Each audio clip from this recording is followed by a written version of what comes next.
மீனம். மீனராசிக்காரர்களுக்கு எதிர்பாராத அதிர்ஷ்டம் கிடைக்கக்கூடிய நல்ல வாரமா இந்த வாரம் அமையும். இந்த வாரத்திலிருந்து 8ஆம் இடத்துல சுக்கிரன் வந்து அப்படியே ஆட்சி என்கின்ற அமைப்பில் அடைகிறார். 3, 9ஆம் இடங்கள் வலுத்திருக்கின்றன. தர்மகர்மாதிபதியாக நிறைவா இருக்குது. என்ன ராஜயோகாதிபதி 4ஆம் இடத்திலிருந்து 10ஆம் இடத்தை பார்க்கிறார். 9ஆம் இடத்தை 10 கூடையவர் பார்க்கிறார். 9, 10 கூடையவர்கள் தங்களுக்குள்ள பார்வைகளை பரிமாறிக்கொள்ளக்கூடிய இந்த அமைப்பு தர்மகர்மாதிபதியாகும். பேரு புகழ் நல்லா இருக்கும். காசு பணம் இல்லைன்னா கூட அவருக்கு என்னப்பா எல்லாம் அப்படி ஆகுது இப்படி ஆகுது என்கின்ற மாதிரியான பேரு பெத்த பேரு தாக நீளிலது என்கின்ற அமைப்புகள் இப்போது உண்டு.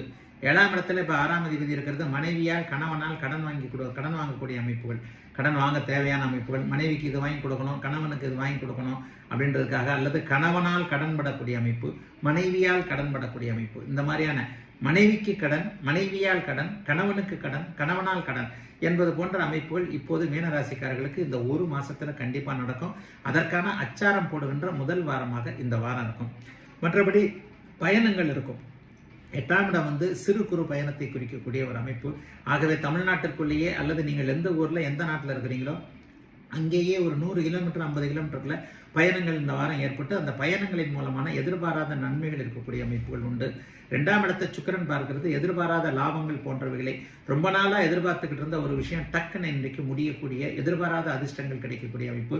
சிலருக்கு பங்குச்சந்தை, யூக வணிகம் போன்ற அமைப்புகள் சோசியல் மீடியால ஃபேஸ்புக், இன்ஸ்டாகிராம், யூடியூப்ல வீடியோ போட்டு இது போட்டு சம்பாதிக்கணும்னு நினைக்கிறீங்க இல்லையா, அவங்களுக்கெல்லாம் இணைய வழி மூலமாக நன்மைகள், எதிர்பாராத அதிர்ஷ்டங்கள் வரக்கூடிய அமைப்புகள் இப்போது மீனராசிக்காரர்களுக்கு உண்டு.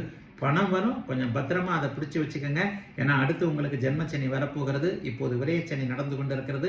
இந்த விரயச்சனி உங்களுக்கு பணத்தை கொடுத்தாலும் அடுத்து வரக்கூடிய ஜென்மச்சனியில கொஞ்சம் மனசு கஷ்டத்தை, இவ்வளவு காசு வந்ததே பிடிச்சு வைக்காம விட்டுட்டோமே, இன்னைக்கு கஷ்டப்படுறமேன்ற ஒரு எண்ணங்களை கண்டிப்பாக கொடுக்கும். ஆகவே மீனராசிக்காரர்கள் இப்போதைய கணக்குகள் எதையுமே கவலைப்படாம, மீனராசிக்காரர்களுக்கு மட்டும்தான் அடுத்த ஜென்மச்சனி வரப்போகுது, வேற யாருக்கும் கிடையாது. இப்ப ஜென்மச்சனி வரக்கூடிய காலகட்டங்களில் கொஞ்சம் நிதானமாக, கை சுருக்கமாக, பணவரவல் இல்லாமல் இருக்கும் என்பதை புரிந்து கொண்டு பணத்தையும் பத்திரமாக சேமித்து வைத்து அதே நேரத்தில் பெயரையும் கெடுத்துக் கொள்ளாமல் நல்ல விதமாக அனைத்தையும் பார்க்க வேண்டிய ஒரு சுப வாரமாகவே அமைந்திருக்கிறது. மீனராசிக்காரர்கள் எல்லோருக்கும் இந்த செப்டம்பர் 19 முதல் 16 முதல் 22 தேதி வரையிலான இந்த வாரம்